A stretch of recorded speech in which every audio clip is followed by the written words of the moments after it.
UK's largest football coaching organisation to our community. That means fun football is on your doorstep. Tots football hosted inside our giant inflatable pitch.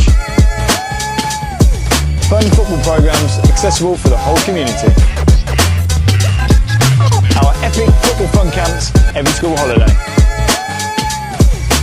And of course birthday parties, events and school delivery too. Football just got a little more fun in Northampton. Come and join us now.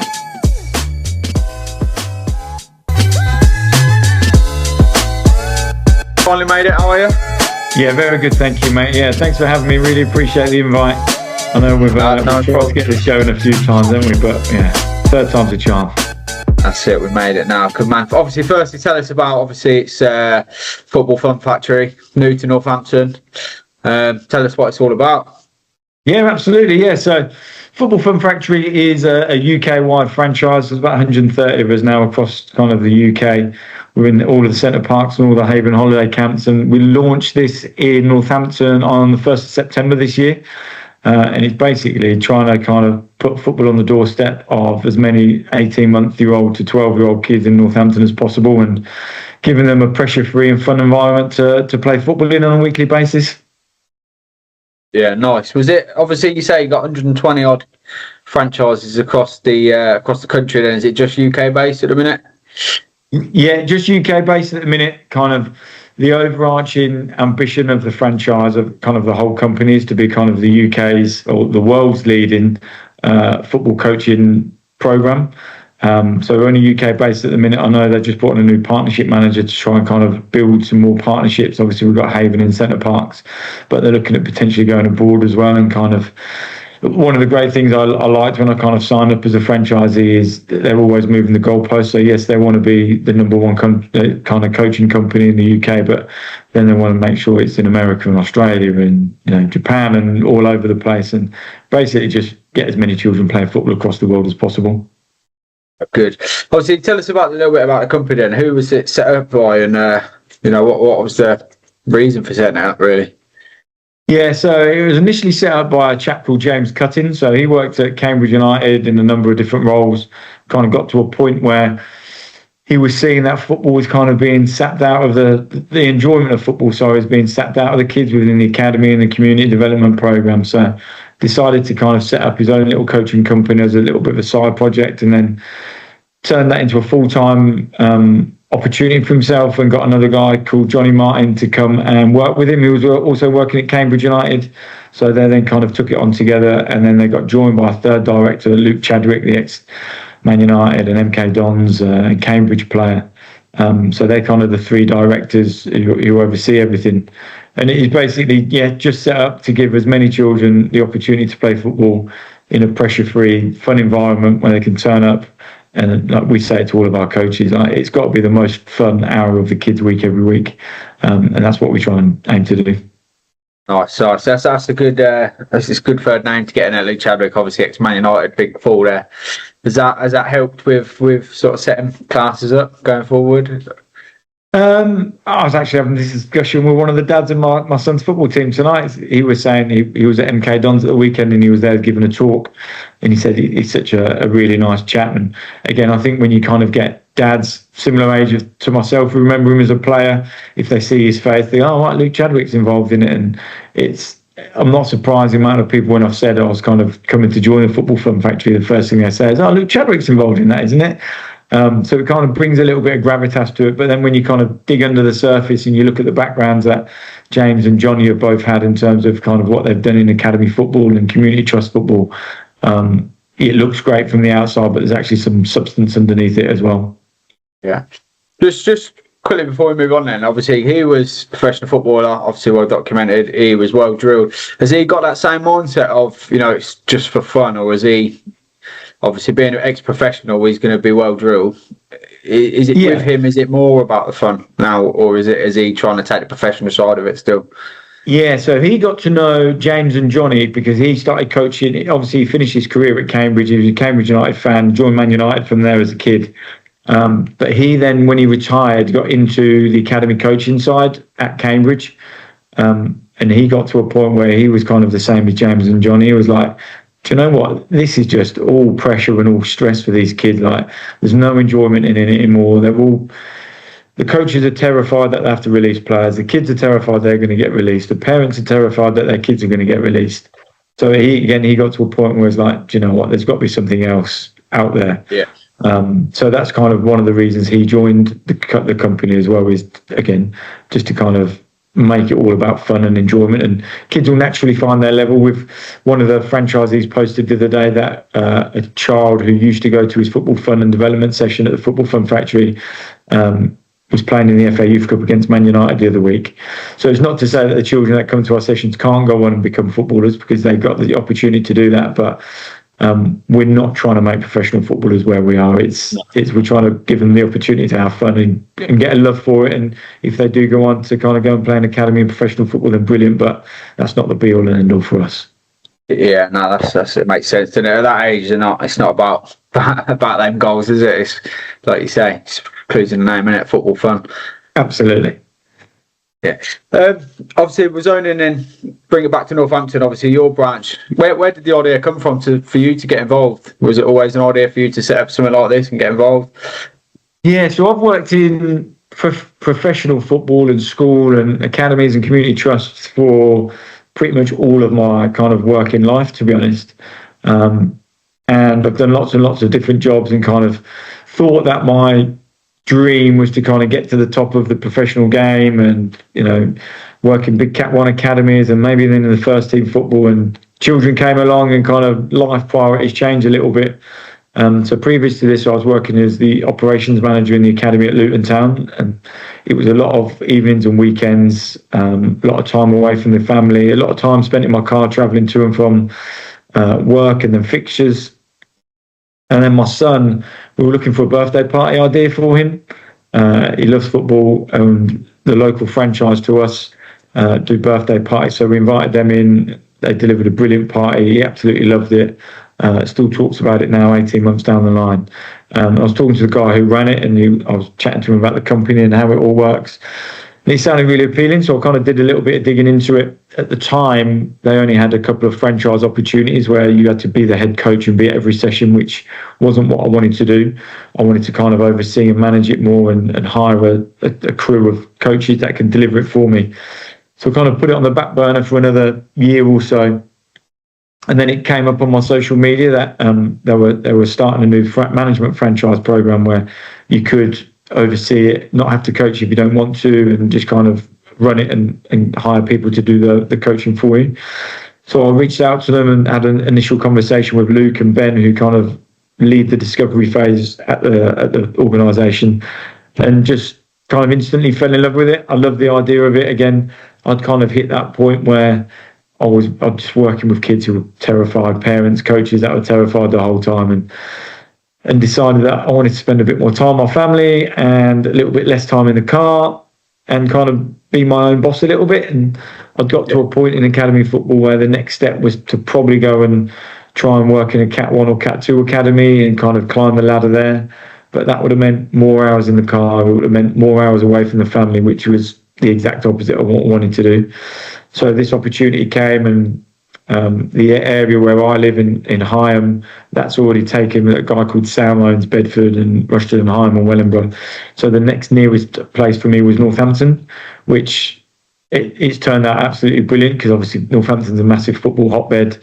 Loads and loads of children in the area, kind of within my demographic reach that I'm looking at. Loads of good facilities, probably not enough facilities, to be honest. We're still scrambling around trying to get enough facilities for all the sessions, but just a real open and diverse community, which I absolutely love as well. We get kids from all backgrounds, all walks of life, and they're all joining in together, and you wouldn't know who's rich, who's poor, you know, who walks the sessions, who turns up in a flash car, because once they're on that football pitch and they're running around and smiling together, it's just football that joins them all together. So it's amazing to see. How many sessions you do roughly a week in Northamptonshire, or is it solely Northampton? Sorry.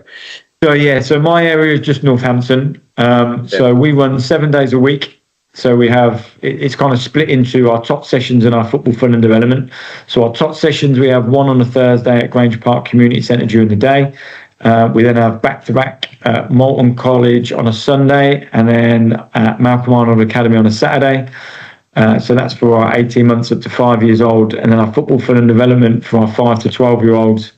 We have Monday at Malcolm Arnold, Tuesday at Western Fable, Wednesday at Malton College, Thursday at Campion down in Brookbrook, and Friday at Northampton High School.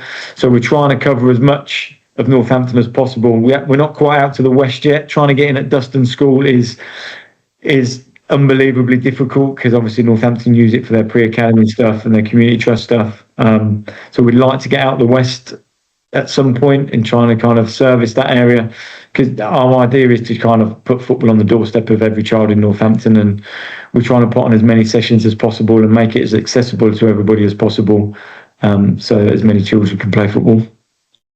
Fair play. Obviously, loads of classes and 7 days a week. Have you got, how many kids you got on your books, and have you got room to get many kids in?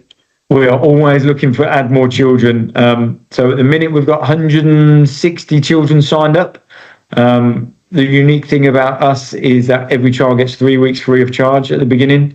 So again, one of our kind of things that we say all the time is that we're the ones that are on trial. So we sell it as a 3-week trial. So any child can turn up, try it for 3 weeks. But it's not for us to look at the kids to see if they're good enough to join the program. It's for the children and the families to look at us and see if we're good enough for their children to come along. So I've got 3 boys myself. I know how difficult it is to get kids to different places at different times. And if you've got loads of different children, trying to get to different venues is difficult. So it needs to work for the families as well as the children. So everyone gets 3 weeks, totally free of charge to try it, no commitment to it. The great thing we offer as well, we offer a 50% sibling discount. So the first child is full price. Any siblings that come along after that all come along at 50%. We do that for all our activities, with our football fun camps, as well as our weekly programs. But we're going to get as big as possible. We've got 7 coaches that work with us at the moment to kind of cover all the sessions, but we're always looking for good coaches. Again, coaching qualifications aren't a huge requirement for us at the moment. We just want great people. We can make people better coaches, and we've got Lee Garlick working with us as a coach development officer. So he's helping to improve our coaches, which ultimately is going to impact the quality of the session that we put on, and hopefully that will make more children come and play. But yeah, absolutely. The more children, the merrier. If we get more kids, we'll just get more coaches. That's ultimately what we're trying to do. So. Fair play. Obviously, we talked about your classes there, and where people are going to send the classes and stuff. But how would they get involved? Where would they go to find the details and how to book classes? Absolutely brilliant. So we've got a kind of national webpage, which is the footballfunfactory.co.uk, and then if you go /Northampton, that would take you to our region specific webpage, and all our classes are listed on there. Anyone can just sign up, have a look around. There's loads of videos and information on there about what our sessions look like, what they feel like, and then you can register on there for a free trial. We've also on social media, we've got Facebook, TikTok, Instagram, all of those. If you just look for Dale Football Fun Factory, you'll see it. We try and keep that as live as possible. Again, we know that that's where a lot of kind of parents find their information from, and kind of searching for football for their children. So our last sessions are this week, before we break up for Christmas, but we'll start again the first weekend in January. We run all the way through holiday camps during the school holidays as well. So yeah, as much football as possible. We're trying to get into some schools and nurseries. We're working with one nursery at the moment as well, Riverside Monkey Puzzle, which is brilliant. So if there's any schools or nurseries out there, or even grassroots clubs, would be interested in having conversations with those about coming in. And I know there's a lot of grassroots clubs that struggle with kind of getting coaches to do their sessions for their 5 to 6 to 7 year olds before they kind of join teams, and that's kind of an area that me personally I specialise in as well. All my time in academy football was mainly based in the foundation phase. So and again, kind of any grassroots clubs that want a fun, friendly, pressure-free set of coaches to come in and deliver weekly sessions for them, again, to kind of then filter that into their grassroots teams going into kind of under sevens, and please reach out, and we'll be more than happy to help. Nice, that sounds good. Yeah, we'll share all them socials in anyway. But would I'll say you mentioned more kids, more coaches. Would sort of coaches looking to get into some sort of or gain some experience, would they reach you in the same place? Would they? Absolutely, yeah. There's actually on our webpage there's contact information details. So if you're interested in birthday parties or events, you can fill out a form on there. And there's also one for coaches, which is on there live the whole time. So if you are interested in coaching or getting some experience, put the details in there. It will send an email straight to me, and I'll get back in touch. And again, the big thing that I kind of say about that is we don't need the world's best coaches. We need the best people that can engage with children and motivate children.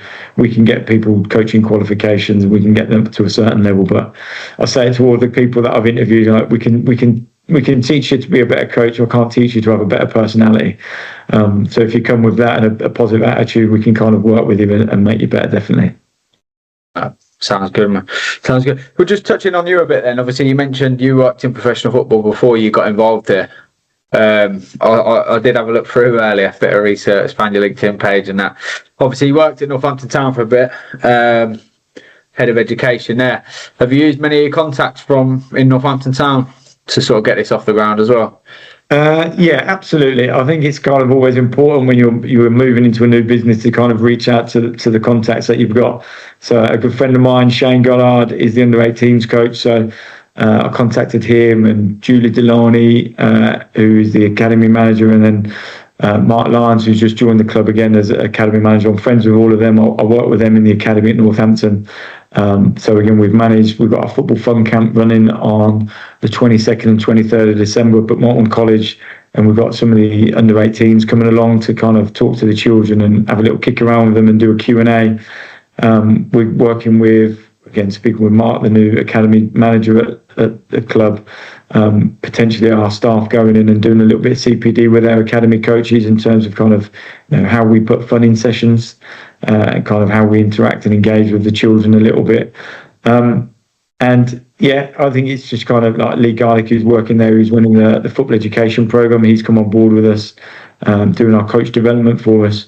So it's knowing that there's good people at the club. The club's in a really good place. It's got some really good people working there, and if we can tap into that to kind of help us make our program a little bit better. And again, the great thing is we've got Alana, one of the coaches who's just joined us. She was in the football program at Northampton Town when Lee was running it. So kind of we're getting coaches from the program as well to come and work for us. So it's a really nice cycle for us. And who knows, one of our coaches might be good enough one day to work in their community program or in their academy, and it kind of goes full cycle again then, doesn't it? So it's we're trying to scratch their back and they're trying to scratch our back a little bit and just build those relationships. No, fair play. Obviously, so looking back there, you were at Northampton there, but before that it was Luton. Oh no, sorry, it was after it was at Luton, wasn't it? Yeah. Before you were at the FA, what did that entail? Obviously, skills coach at the FA. I found that obviously on your LinkedIn. Yeah, absolutely. Say too much about what that involved did. Yeah, so the FA Skills Programme was a programme that was launched by the FA kind of nationally. It wasn't in every county to start with. They didn't have one in Northampton at the beginning. So it was basically coaches that they hired who would only work with children aged 5 to 12. And the job of us was to go into grassroots clubs and schools and kind of coach the coaches and coach the teachers to kind of upskill them to make them better so that they could deliver a little bit of a higher quality football either in schools or grassroots coaches. So it was rolled out kind of across the nation, and then Northamptonshire came on. And at the time, I was looking for a full-time role in football, so I applied for it and got it. And there was 2 of us who were hired in Northamptonshire. So we would just work with schools and teachers over a 6-week period and grassroots teams over a 6-week period. So work closely with the Northampton FA. So they would sign posters to clubs and say, like, Bugbrook or Kingsthorpe or whoever it was, they've got a couple of new coaches, might need a little bit of support. So we would go in, work with them for 6 weeks, give them some kind of tips and tricks, upskill them a little bit, and then kind of send them on their way coaching the grassroots teams. And then we'd come back every kind of 3 or 4 weeks and check in on them and make sure they're okay. Yeah. And then we do the same with schools in the county as well. So we go to different schools, spend 6 weeks. We have 2 or 3 schools at a time, go in and work with their teachers and kind of help them deliver PE sessions and football sessions. It was really rewarding. it was always awkward. You'd always walk into a school and half the kids would say, oh, I hate football, and the other half would say, I'd love football. And then because it was sponsored by Tesco's, they'd always say, do you work for Tesco's? And you're like, no, it's just a sponsor. And they were like, well, you've got Tesco's on your kit. Like, do you play for Tesco's? And, you're working with 5 and 6 year old kids trying to explain to them, like, it's just a sponsor, I work for the FA.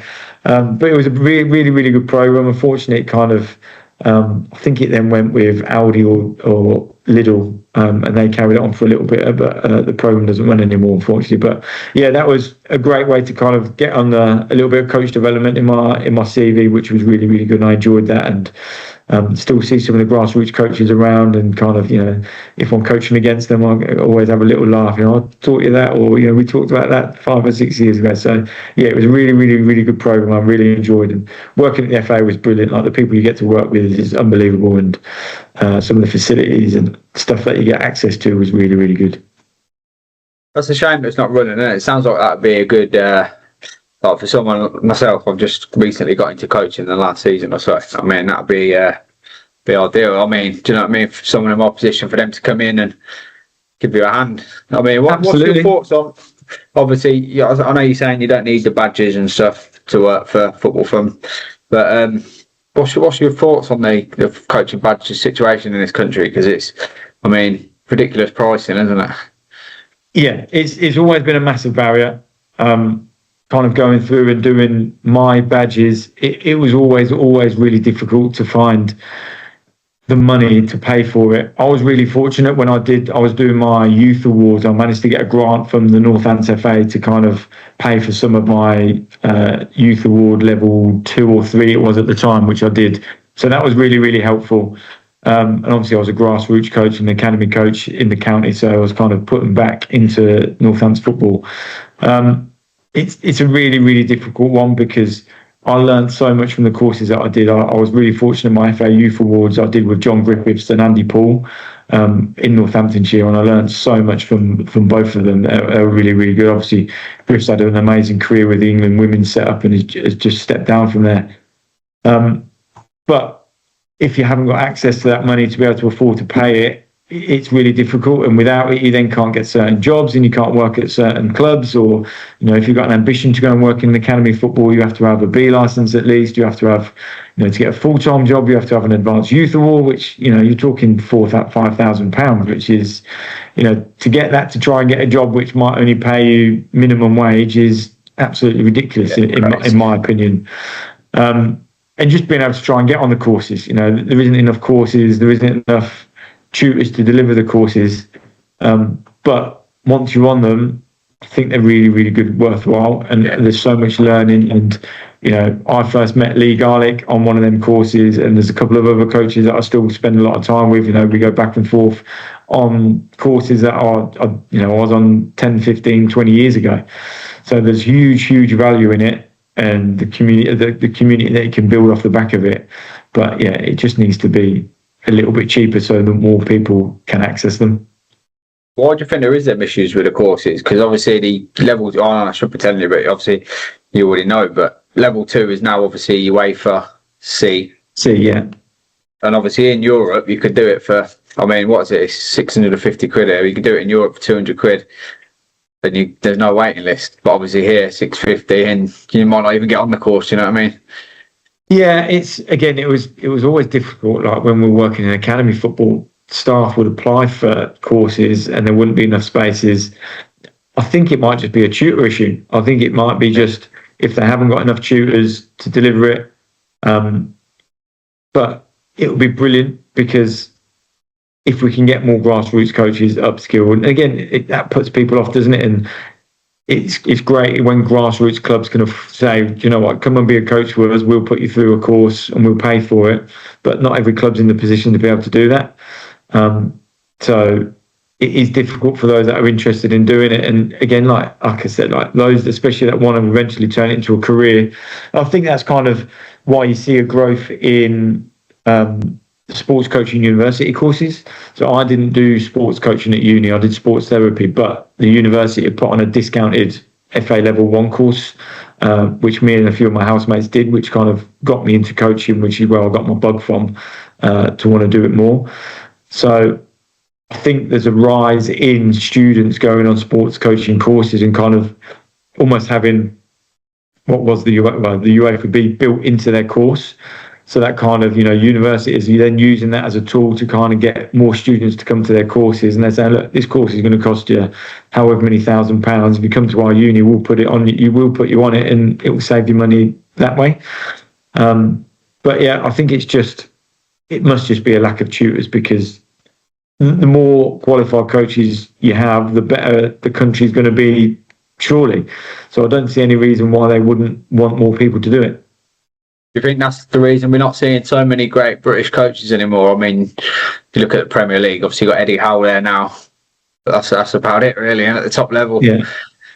That's a whole different world, isn't it? That's I'm a Spurs fan, and already they're talking about trying to sack Thomas Frank. I'm like, he's been in the job for less than 6 months. I'm like, it's ridiculous. And yeah, it's difficult. It's a really, really hard thing to get into. And I take my hat off to anyone who does it as a grassroots coach, unpaid. I take my hat off to that. Again, I did it coaching at Rushden High for a couple of years. Anyone who does kind of part-time semi-pro football as well as alongside their full-time job, it's unbelievable the commitment they put into it. But it's a lifestyle. Why are there not many English and British managers?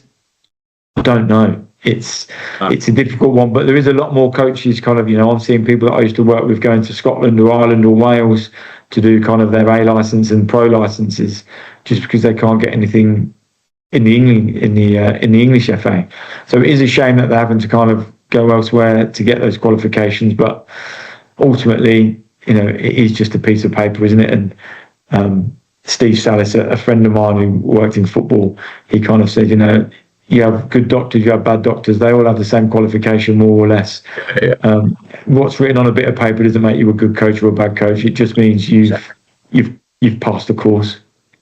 Yeah, no, fair play. Talking about going away to different places, then I was looking further back in your career. You spent some time at New York Red Bull. Yeah. Was that the same move again? Was that an academy role? No, so that was slightly different. So that was my brother actually went to America during his summer holidays while he was at university, and just kind of did the summer camps over the summer, and would come back with all these amazing stories of where he'd been and what he'd done. So I'd finished university and kind of thought, I fancy a little bit of that. I fancy going to America and doing a little bit of coaching.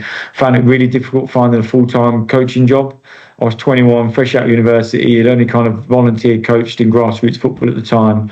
Never had a paid role. So trying to find paid work in England was really, really difficult. I only had my level 2 at the time. So again, there wasn't a huge amount of work it was before the EPPP had come out, so there's no real full-time academy roles at clubs. So I saw the MLS camps advertised, and they were doing a 9-month option where you could kind of go out in March time, work at a club, like what we would call a grassroots club for a few months, then go do summer camps across the country for a few months, and then go back to the grassroots club for a few more months. And I just looked at it as a way of getting as much coaching in as possible. So in my head, I was like, well, if I go over and do 20 hours of coaching a week, that's loads more than I'm going to get in England. I'm going to get a nice bit of sunny weather as well, get to meet load of new people, visit a load of new places. I've never been to America before. So the first year I went out, I got put in a place called Springfield, New Jersey, which is just over the river from New York City. So I was put in a house with 3 other coaches, worked at a club, Springfield Soccer Club. So Monday to Friday. They kind of worked it slightly different in America. All the grassroots club, they take it quite seriously. All the kids pay to go and pay quite a bit of money. They would have one session with their grassroots coach and then one session with me. And then they'd obviously have a game on a Saturday or a Sunday. So I would coach every team. I think I had about 12 teams. So I'd coach 24, pretty much 24 sessions a week, kind of Monday to Friday. And then I'd do kind of between 8 and 12 fixtures on a Saturday and Sunday, helping the coach out. And again, part of that was a bit of coach education, kind of trying to teach the coaches what we know a little bit. But the majority of it was just coaching the kids. And it was all the way from kind of 3-year-olds all the way up to high school kids at 18. So all different abilities. Obviously, they kind of grade their kids and they'd have, A teams, B teams, C teams.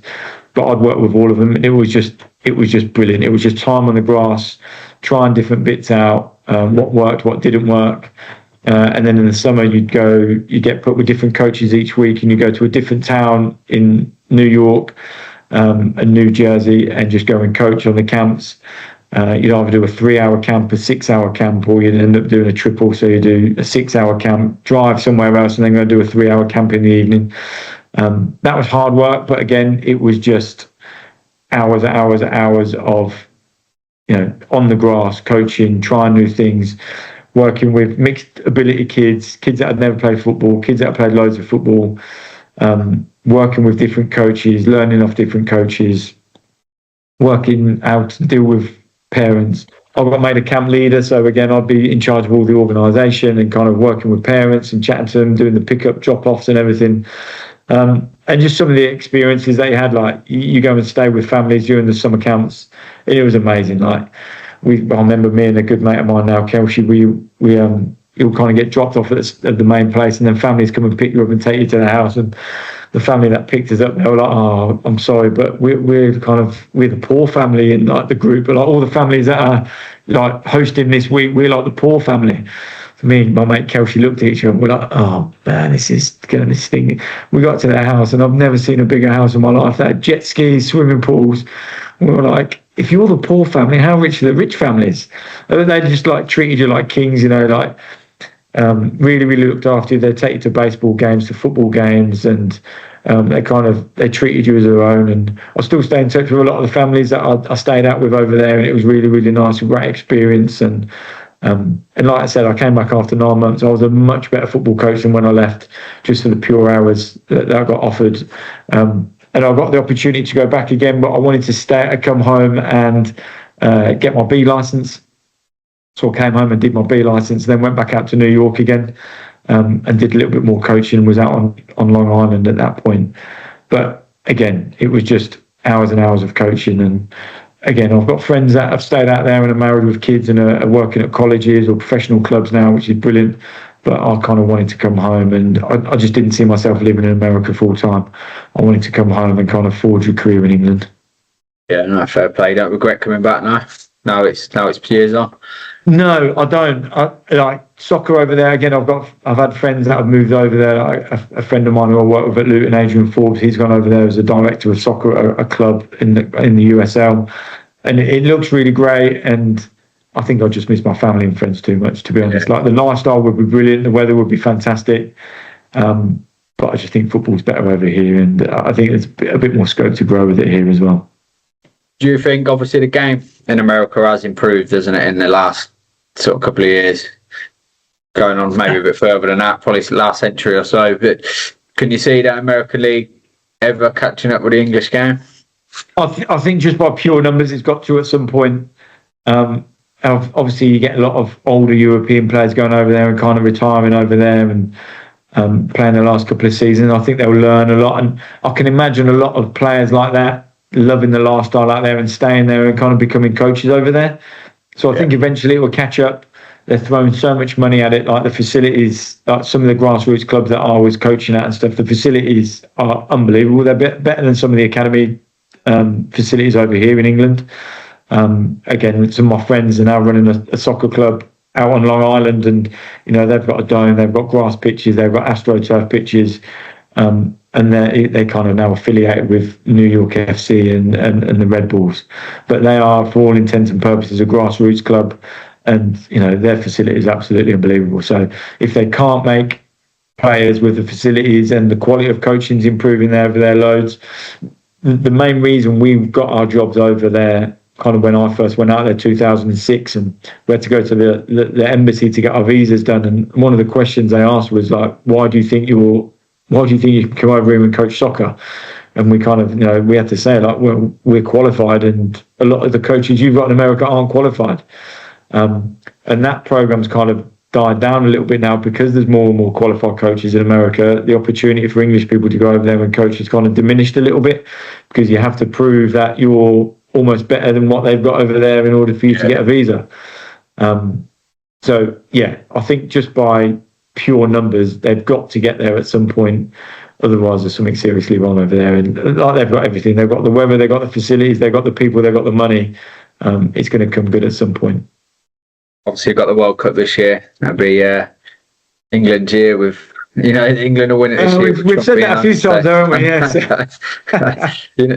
My thinking on it is it's going to happen this year, and then that famous photo of him lifting the World Cup, Donald Trump stood there next to him. Oh no! Well, let's hope we win it the next one instead, then. Yeah. No, fair play. So obviously the Football Fun Factory back in Northampton then is flying, isn't it? A big achievement. Recently, 100 days since you started. I've seen you celebrating that on the socials. So obviously going strength to strength. Like you say, there's room in your classes. We'll share the links when we share this video as well. But best of luck, and we want to get as many people to you as we can. Thank you so much, mate. Really appreciate the time. Like I said, we are just about kids running around putting big smiles on their faces, and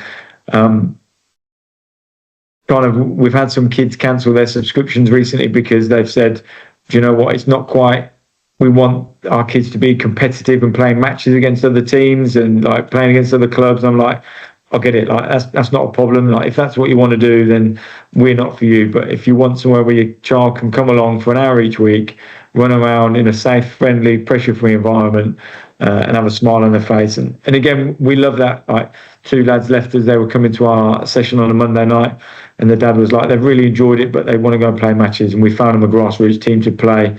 They built up a little bit of confidence coming to you guys for the last couple of months.